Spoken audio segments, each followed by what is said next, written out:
Bonjour et merci de nous retrouver pour votre rendez-vous politique et débat sur France 24. La semaine a été riche avec les conséquences des élections municipales. Les partis élaborent leur stratégie en vue de la présidentielle dans un an, avec tension et division à la clé. Union des droites ou pas, le RN paraît moins infréquentable pour certains. À gauche, les alliances avec la France insoumise n'ont pas vraiment payé. Et là aussi, cause quelques frictions. Mais avant cela, nous allons bien sûr parler de Lionel Jospin, de l'hommage national rendu à l'ancien Premier ministre socialiste. Nos invités cette semaine, Tristan Banon, éditorialiste aux Échos Week-end et à Franc-Tireur, Brice Sokol, politologue, Jérôme Cordelier, rédacteur en chef au Point, et Stéphane Vernet, éditorialiste à Ouest France. Bienvenue à vous quatre. Bonjour. Première question, très simple. Quels souvenirs avez-vous les uns les autres de Lionel Jospin ? Qui veut commencer ? Allez, je me Tristan, lance. allez. D'un temps où les politiques savaient prendre leurs responsabilités, quand même. On se souvient tous, je pense que la première image qui vient à tout le monde quand on parle de Lionel Jospin, c'est quand même ce moment où il dit « Je tire les conséquences de cet échec et j'assume ma pleine responsabilité. Je me retire de la vie publique. » 21 avril 2002. Exactement. Il fait partie des rares politiques qui ont tenu parole. Quand même. On en a eu quelques-uns qui ont dit qu'ils se retiraient, puis qui finalement sont revenus. Et quand même si on parle rarement des sujets qui fâchent quand une personnalité meurt, 1989, Creil, les collégiennes de Creil, et quand on le met face à ces collégiennes qui ne veulent pas retirer leur voile dans l'enceinte d'une école, et qu'il dit que, je vais reprendre ces mots exacts, l'école ne peut exclure car elle est faite pour accueillir, c'est le début, malgré tout, d'une forme... Allez, si on est méchant, on va dire de laxisme de la gauche sur ces questions de la laïcité et de renoncement et de peur aussi du qu'en dira-t-on et de ce qu'on dira d'une trop grosse fermeté, d'une trop grande fermeté vis-à-vis d'élèves musulmans qui ne veulent pas obéir aux règles de la laïcité. Et ça va être un engrenage qui va conduire et la gauche et le pays, je trouve, assez loin dans le mauvais sens. Stéphane ? Moi, j'ai des souvenirs plus personnels mais ça remonte. J'étais au dernier meeting de campagne de Lionel Jospin en 95 pour la présidentielle de 95. C'est le jour où il s'était à Rennes, le jour où il s'était fait asperger de ketchup par un étudiant pour lui faire passer le message qu'il fallait qu'il soit plus à gauche, ce qui avait à l'époque perturbé cette fin de campagne. Et je l'avais revu dans un tout autre cadre l'année d'après. En fait, alors il était plus Premier ministre. Enfin, il était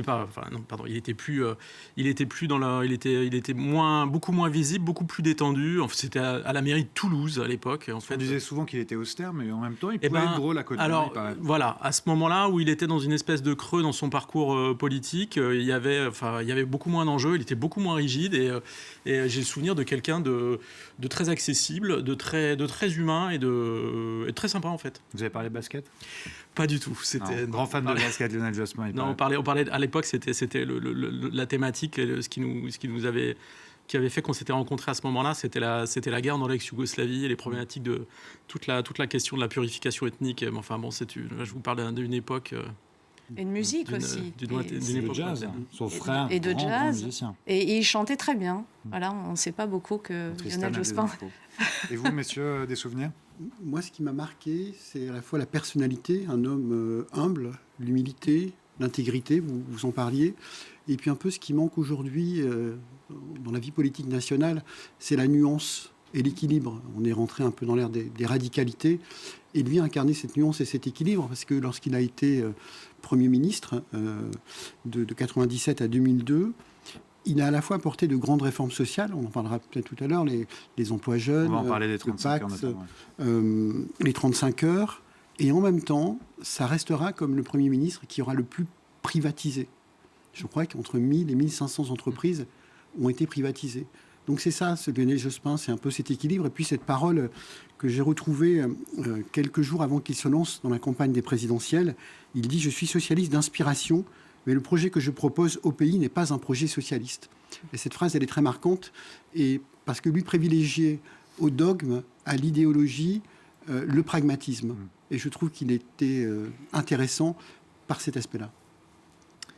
Et vous, un petit mot? Moi, je n'ai pas de souvenir personnel avec Lionel Jospin. Par contre, j'ai un souvenir indirect, c'est que juste après le second tour des municipales, juste après sa victoire, j'ai interviewé Mickaël Delafosse, le maire de Montpellier, et qui a rendu hommage à Lionel Jospin et qui m'a raconté quelque chose d'assez touchant, je trouve, c'est que quand il était jeune responsable des jeunes socialistes, il avait 17 ans, il avait été reçu par Lionel Jospin, premier secrétaire du PS, et qu'il avait reçu en tête-à-tête donc un jeune militant et qui avait noirci un bloc-notes pendant 45 minutes. Donc il avait été assez impressionné comme ça que le premier secrétaire du PS s'intéresse autant à ses dires.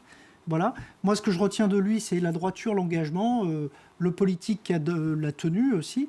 Mais le revers de la médaille, c'est la psychorigidité, notamment au point. On n'a jamais eu de très bonnes relations avec Lionel Jospin, qui n'était pas si ouvert qu'on donne à croire, qui était quand même assez austère et qui avait une simplicité dans la forme de vie, mais je retiens aussi le passé aussi un peu trouble de sa jeunesse, le passé trotskiste, qu'il n'assumait pas et il n'aimait pas trop qu'on le renvoie à cette image-là. Je vous renvoie au livre de Serge Raffi, la biographie qu'il a fait sur Lionel Jospin, qui était quand même, qui évoquait beaucoup ces années-là, cette enfance-là, et Lionel Jospin n'a jamais été très clair sur ce passé-là. Et donc ça, c'est voilà, je sais que c'est pas le jour peut-être pour en parler, non, mais on peut en parler. aussi, On est là pour. C'est une partie de ce personnage. On va en reparler notamment qui du éclaire droit aussi d'inventaire. ses engagements futurs. Voilà. Oui, et donc il y a eu cette cérémonie en l'honneur de Lionel Jospin, un hommage national. Lionel Jospin décédé dimanche à l'âge de 88 ans.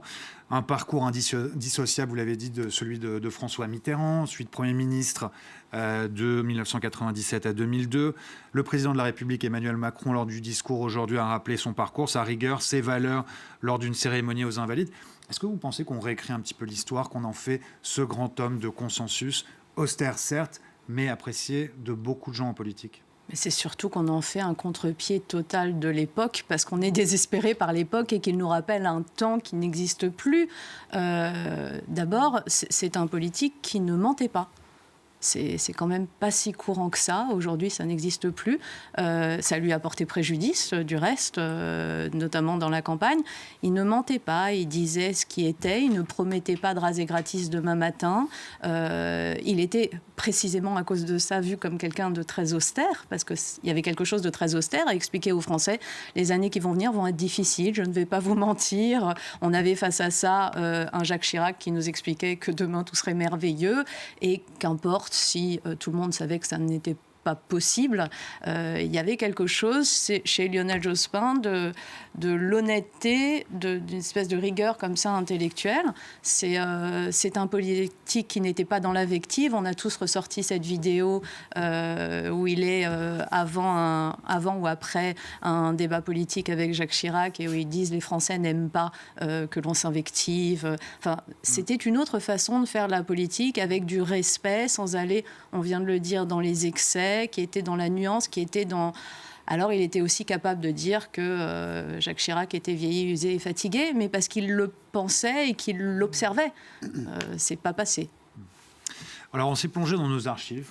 On a retrouvé une interview de Lionel Jospin qui date du 10 mai 2011. Le Parti socialiste fête alors ses 30 ans de la victoire de François Mitterrand, bien sûr.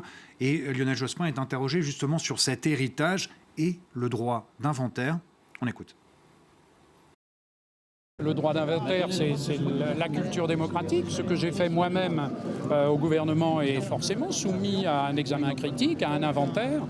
Et c'est aussi grâce à l'inventaire qu'on sait, 30 ans après, ce qu'il reste de précieux et de fécond dans une aventure humaine et politique. Et c'est pourquoi vous êtes nombreux ici. Alors juste, on ne va pas faire toute l'émission sur Lionel Jospin, mais en quelques mots...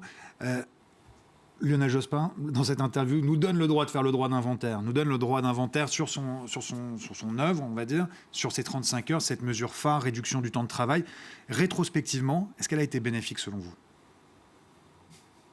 Moi, je pense que non. Ah, bah, vous pouvez le dire. Non, les 35 heures ont lourdement handicapé l'économie française et les entreprises, et on en paye encore les conséquences aujourd'hui. c'est-à-dire en essayant d'inculquer dans tous les esprits le fait que la société de loisirs l'emporte sur le travail. Et donc c'est quelque chose qui a été très néfaste pour l'économie française, pour la croissance française et pour le développement français. Donc non, je pense que vous êtes tous d'accord avec ça? Moi, je dirais que les 35 heures ont créé les emplois. Le problème, c'est qu'en fait, ça a aussi induit quelque chose de très particulier à l'époque. C'est que ça a permis d'embaucher plein de jeunes, mais avec des grilles de salaire plus faibles et qui ont mis beaucoup de temps à rattraper. Et on voit sur le long terme que les 35 heures n'ont pas forcément été la mesure la plus efficace pour lutter contre le chômage, en réalité, sur le long terme. Et d'une, et de deux, en fait, elles expliquent aussi en partie le décrochage en termes de productivité qu'on ressent aujourd'hui par rapport à un certain nombre de nos voisins. Donc l'idée était bonne, ça partait d'un principe très généreux, mais en fait, dans la réalité, les choses se sont pas... Enfin, le bilan n'est pas aussi positif que ce qu'on pouvait espérer au départ. Okay. Bon, on passe au volet municipal, beaucoup plus politique, politicienne, si on peut dire. Il y a beaucoup de choses à dire, pas tant sur les résultats, mais plutôt sur les conséquences à tirer, les leçons, notamment à droite. On a vu la victoire retentissante d'Éric Ciotti, par exemple, à Nice, 5e ville de France. Ciotti, soutenu par le Rassemblement national. Jérôme Cordelier, vous étiez justement à Nice pour couvrir l'élection. Parlez-nous aussi un petit peu de l'atmosphère entre les deux anciens amis, et je crois savoir que vous avez réalisé la seule interview depuis sa défaite de Christian Estrosi.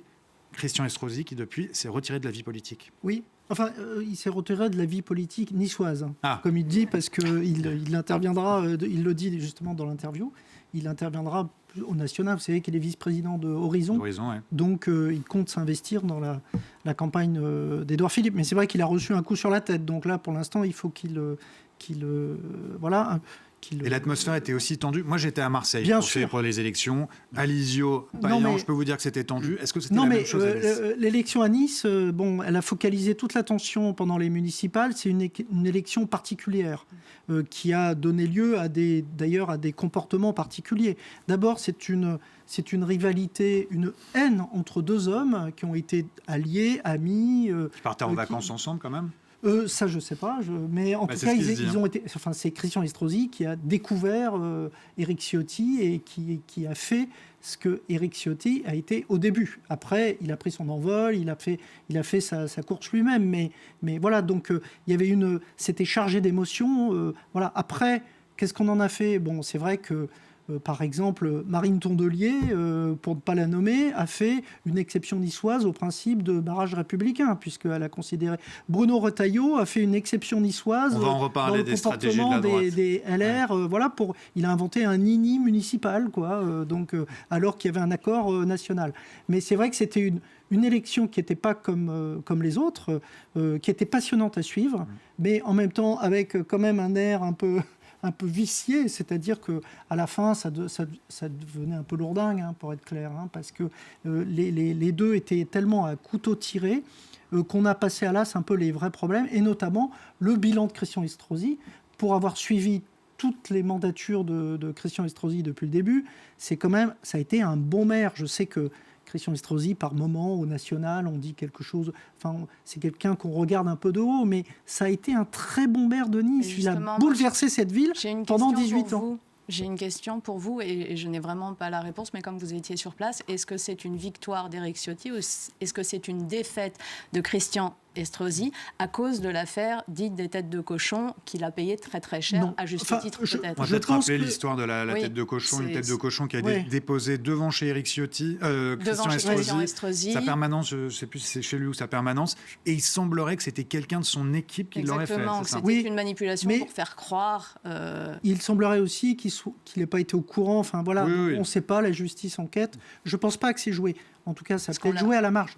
Mais je pense que c'est une très bonne question, Tristan, parce que je pense que ça a été la défaite d'Éric Ciotti et la victoire de Christian Estrosi et la victoire d'Éric Ciotti. Mais en tirer des conclusions nationales, là, je serais un petit peu plus mesuré parce que c'est une élection locale particulière dans un contexte, un terreau quand même qui est très favorable au RN. Éric Ciotti a réalisé le grand chelem aux législatives. Donc la nouvelle maire de Menton est RN. Le RN a été élu aussi à Cagnes-sur-Mer, juste à côté. Donc il y a quand même tout un contexte. Avec de nombreux députés aussi RN dans les Alpes-Maritimes. Une radicalisation. Voilà. Puis après, oui, mais Christian Estrosi était très ferme sur les questions qui peuvent parfois faire pencher les électeurs vers le RN, à savoir sur tout ce qui était extrême gauche, manifestation d'amitié envers les actes du Hamas, tout ça. Il a toujours été très ferme. C'est ça qui aurait pu faire que... C'est vrai. Bon, on est quand même dans une ville toujours de droite. Donc, oui, bien sûr. Mais il y a aussi quand même en filigrane une guerre des droites, on peut le dire, c'est-à-dire l'union des droites en filigrane. Et justement, l'union des droites, est-ce que là, c'est l'exemple parfait pour dire que cette union des droites, finalement, elle marche? Alors, ça, je ne crois pas. Après, je ne vais pas monopoliser la parole, mais je crois qu'il y a quand même un contexte local qui est très important. Ouais, vous êtes tirer des conséquences plus globales. Ouais. Voilà, Je suis votre avis. En fait, dans chaque ville, il y a eu un contexte local. Quand on est un peu spécialiste, on l'analyse assez facilement. Néanmoins, moi, je ne parlerai pas d'union des droites. Mais ce qu'on peut constater, vous l'avez certainement constaté à Marseille, mais on l'a constaté dans d'autres villes, à Nîmes, à Limoges, c'est qu'il y a une porosité aujourd'hui et une espèce d'interchangeabilité chez les électeurs du Rassemblement national et de la droite républicaine. Je m'explique. Lorsque, par exemple, à Nîmes, les communistes ont gagné Nîmes, le candidat arrivé en tête, c'était le candidat du Rassemblement national qui pouvait éventuellement gagner cette élection. Eh bien, on a vu un report au second tour des électeurs RN vers le candidat du Rassemblement national. A contrario, prenez Limoges qui a été gagné par un candidat républicain. Un bastion de la gauche historique. Bastion de la gauche historique. Eh bien là, le candidat du Rassemblement national était qualifié au second tour, mais n'était pas en mesure de gagner. Une partie de ses électeurs ont voté pour le candidat républicain susceptible de gagner. Donc on voit... on constate, mais je pourrais vous citer d'autres villes, Avignon et beaucoup d'autres villes, Toulouse, etc. Donc on voit pas une alliance des droites au sens étiquetage, mais on voit bien un électorat qui est pour eux. On fait gagner le candidat RN ou le candidat de droite ou d'hiver droite qui est en possibilité de gagner le second tour. Ça correspond à ce qu'a toujours théorisé et toujours défendu Marine Le Pen, qui dit, moi, l'union des droites, ça ne m'intéresse pas. Ce qui m'intéresse, c'est l'union des électeurs. En fait, ce qu'elle veut, c'est récupérer ces électeurs. Et donc, force est de constater, enfin, c'est flagrant dans cette élection, mais je pense que c'est de plus en plus vrai, qu'il y a une porosité, en fait, à droite, entre les électeurs du Rassemblement national, de l'UDR, du RN, de Reconquête, des LR, de Reconquête, etc. Et ça va dans les deux sens, dans un sens comme dans l'autre, en fonction de ce qu'on appelle le vote utile, ce qui a été très bien décrit. Après, moi, je voudrais juste rappeler que, pour le coup, Marine Le Pen est contre l'union des appareils. C'est ce qui explique aussi que, l'UDR, l'union de la droite républicaine d'Éric Ciotti, c'est pas le Rassemblement national. Et ça, pour être tout à fait clair sur le cas de Nîmes, qui est vraiment une exception, l'UDR prend Nîmes, ce qui est une très grosse prise. Nice, excusez-moi, la 5e ville de France, qui est une très grosse prise, mais la seule autre ville que l'UDR prend, c'est Crépy-en-Valois, en fait. Ils ont que deux municipalités, donc il n'y a pas...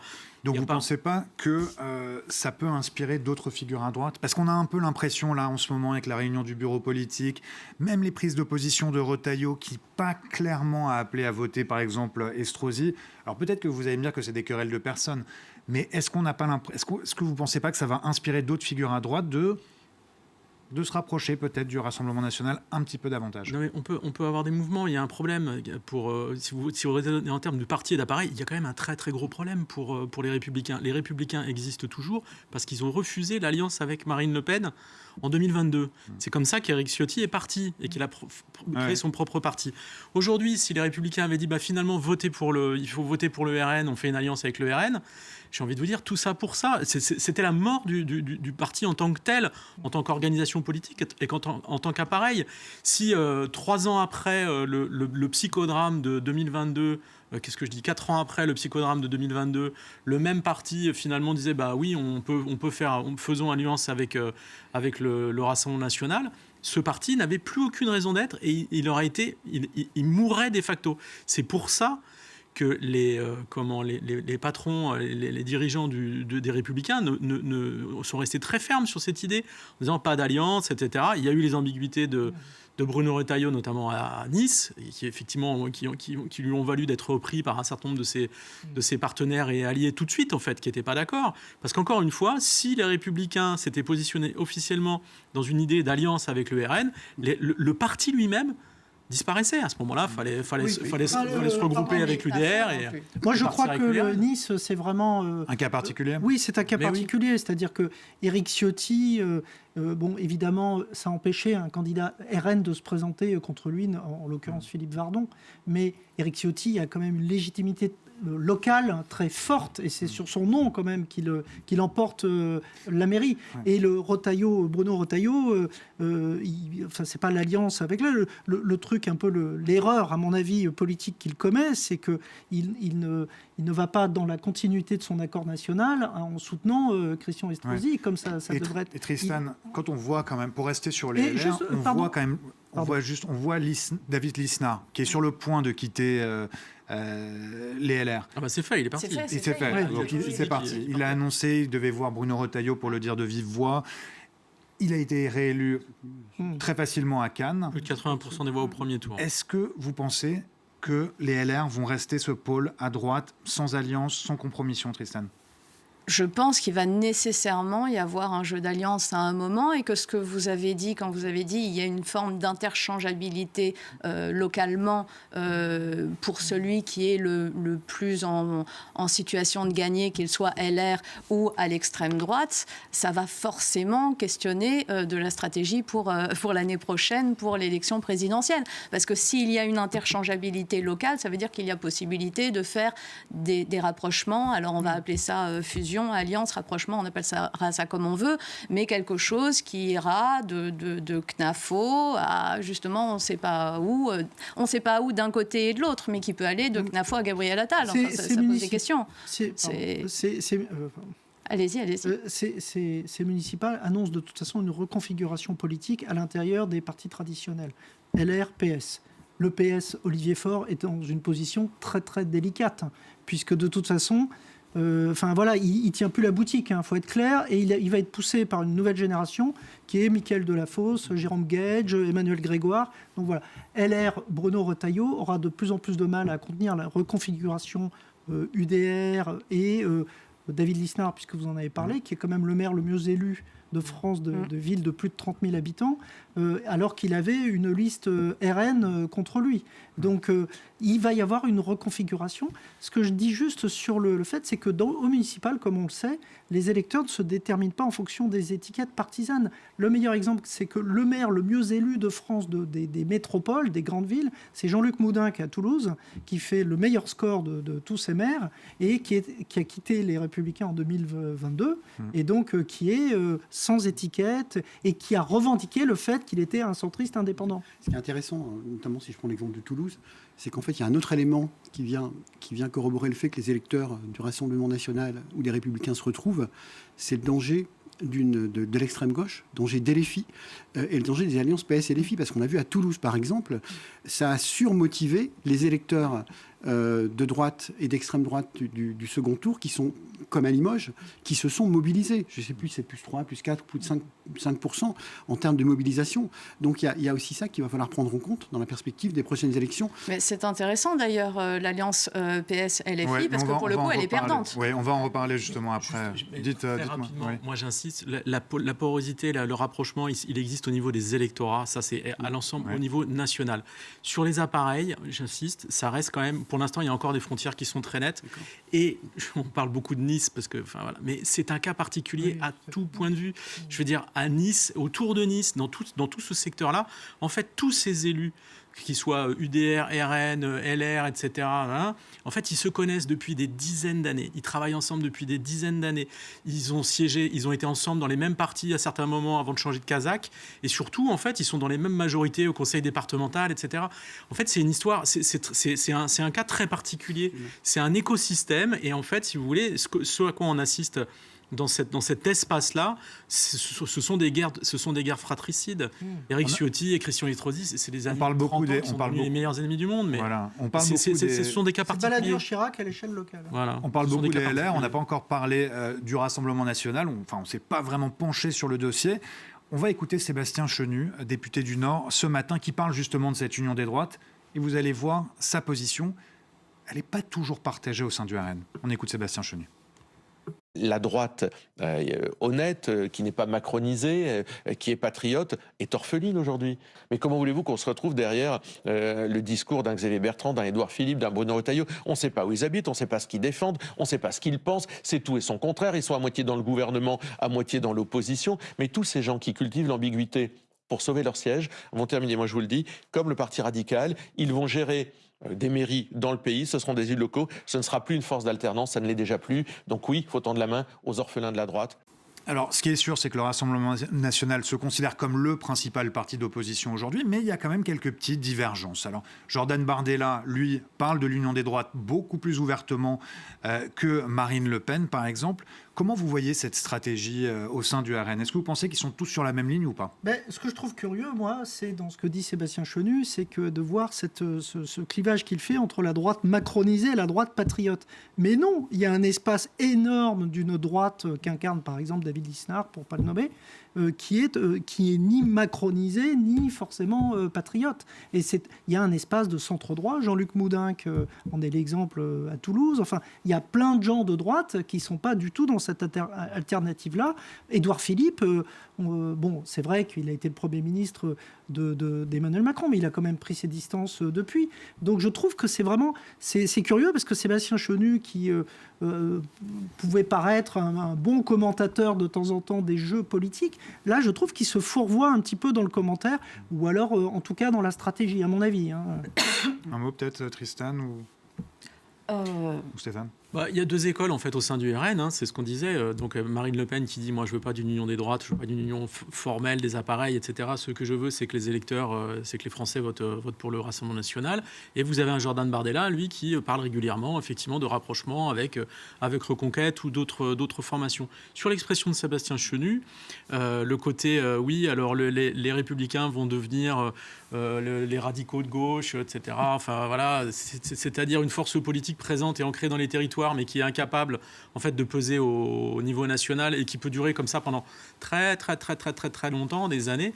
On avait dit la même chose du Parti socialiste, et il y a quelque chose d'assez vrai en fait dans cette analyse. Ceci étant, ces deux anciens partis de gouvernement, ils sont loin d'être morts et ils sont loin d'être affaiblis, parce qu'en réalité, au moment où on se parle, ce sont ces deux partis qui ont gagné les élections municipales. Bien sûr. Donc, et ils écrasent tout le monde en fait. Quand vous regardez les résultats, c'est l'analyse que vous faites aussi, Brice? C'est l'analyse que j'en fais aujourd'hui. La majorité, moi j'appelle ça la victoire de la France de la nuance. Mais oui. Voilà, du Parti socialiste jusqu'aux divers républicains, divers droites.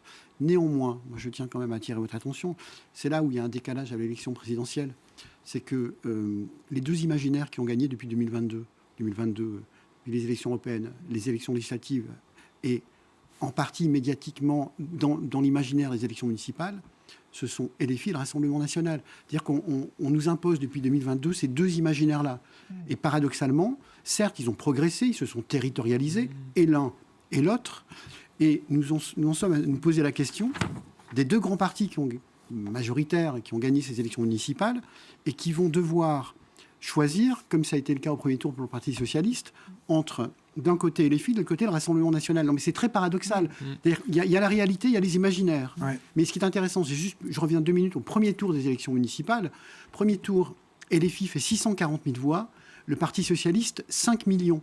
Et le Parti socialiste plie. Non, mais ça veut dire beaucoup des imaginaires en politique. On va justement passer sur ces relations à LFI et Parti socialiste, parce qu'on regarde les victoires marquantes, les grandes villes en tout cas.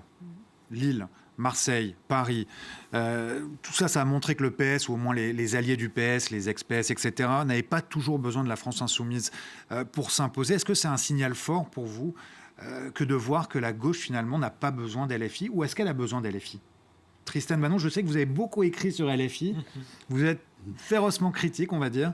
Oui, Qu'est-ce que vous en pensez ? oui, je ne vais pas me cacher. Je suis très, très critique sur LFI. Je pense qu'ils ont une stratégie qui est déjà une stratégie de vouloir faire un troisième tour dans la rue. Et c'est ce qu'ils jouent. Et on le voit bien d'ailleurs dans la façon dont ils ont pris possession des mairies dans lesquelles ils ont été élus. Mais moi, j'avoue que j'ai été très, très rassurée de voir que tout ce bruit qu'ils font, que ce soit sur les réseaux sociaux, que ce soit sur les plateaux de télévision, dans les médias en général, finalement, ce sont les électeurs qui ont gagné. Ce sont les électeurs qui ont dit « Eh bien, nous, c'est trop de bruit pour nous, c'est trop d'excès pour nous, c'est trop de bordel pour nous, c'est trop de violence pour nous. » Parce qu'ils ont quand même une stratégie de violence verbale, violence politique qui est quand même terrible. Et les électeurs ont envie, c'est ce qui vient d'être dit, ils ont envie de nuances, ils ont envie de revenir à une forme d'apaisement, de capacité de dialogue. Et c'est ça qui a gagné, je trouve, ces élections. C'est la victoire de la nuance. Quand on regarde factuellement les résultats, c'était assez inattendu. Ouais, et Stéphane Vernet, chez Ouest France, vous êtes quand même penché, j'imagine, sur le scrutin à Nantes. Johanna Rolland, une des ténors du PS, qui, elle, choisit de s'allier à LFI. Donc il y a quand même des cas de figure où il y a des alliances. Oui, alors en fait, on a beaucoup dit sur les alliances, on a dit beaucoup de choses, mais on oublie deux choses. D'abord, elles étaient très très limitées.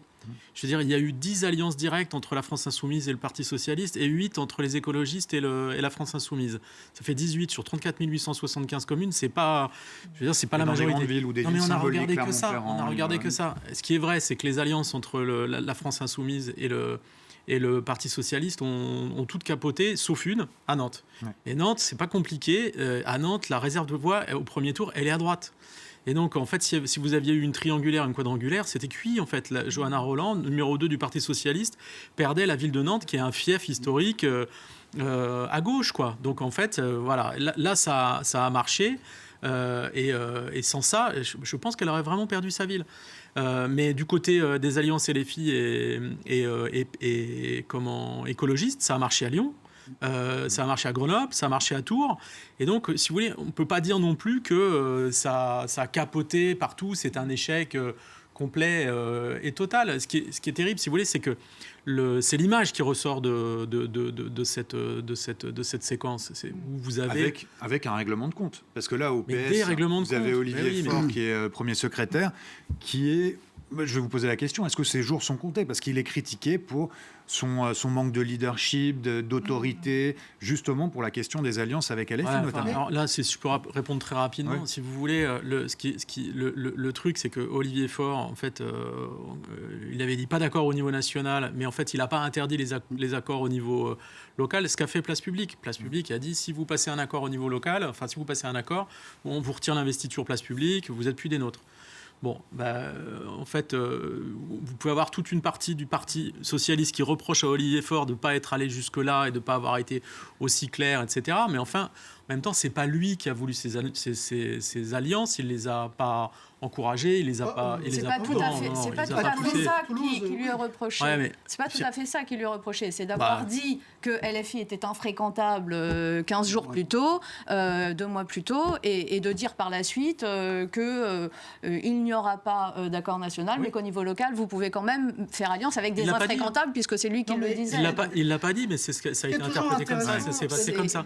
Mais intéressant et qui va dans votre sens, je trouve, c'est que de toute façon, quand on a un leader arrimé à l'échelle locale avec un projet clair et qui ne ment pas aux électeurs, ça marche. Le bon exemple, c'est Mickaël Delafosse à Montpellier. Ouais. Il s'exprime dans le Point de cette semaine. Mais ils avaient envoyé quand même Nathalie Oziol, qui est une très proche de Jean-Luc Mélenchon. Elle fait 15% des voix au premier tour et il gagne haut la main au second tour. Dans une triangulaire.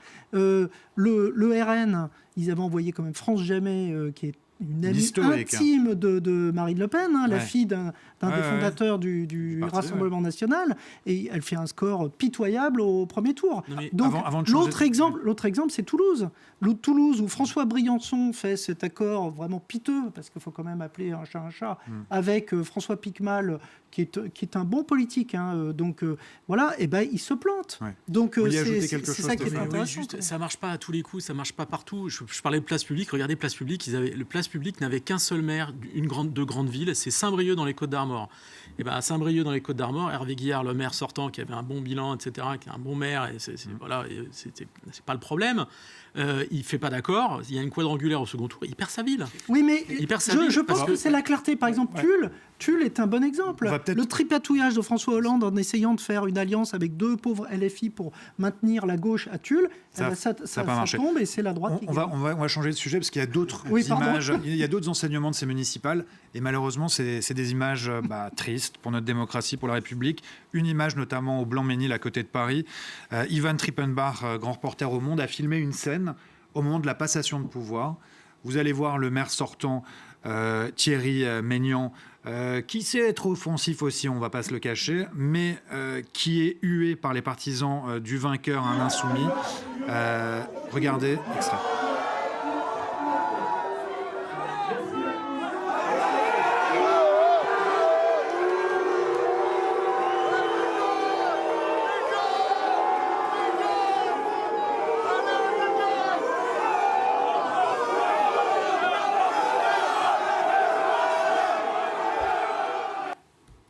Alors pour information, ce maire LR sortant a déposé un recours, il est hué, il est escorté par la police.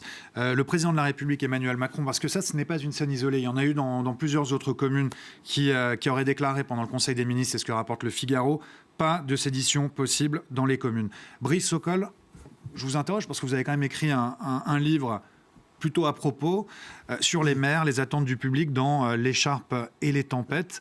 Est-ce que pour vous, déjà votre avis sur ces images, est-ce que c'est le signe d'une défiance ou tout simplement de règlement de compte entre camps opposés ? La défiance, c'est au moment du vote. Là, on est dans d'autres situations. Je veux dire, voilà, l'expression dans la démocratie locale a quand même ses limites. Et ça, il y a des images beaucoup plus dures que celle-ci. Être hué, c'est déjà arrivé.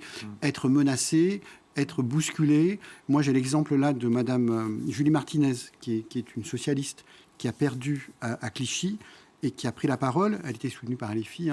Elle a dit « Je veux faire mourir Rémi Muzeau en prison ». Ces paroles-là, elles sont anti-républicaines, il faut les dénoncer.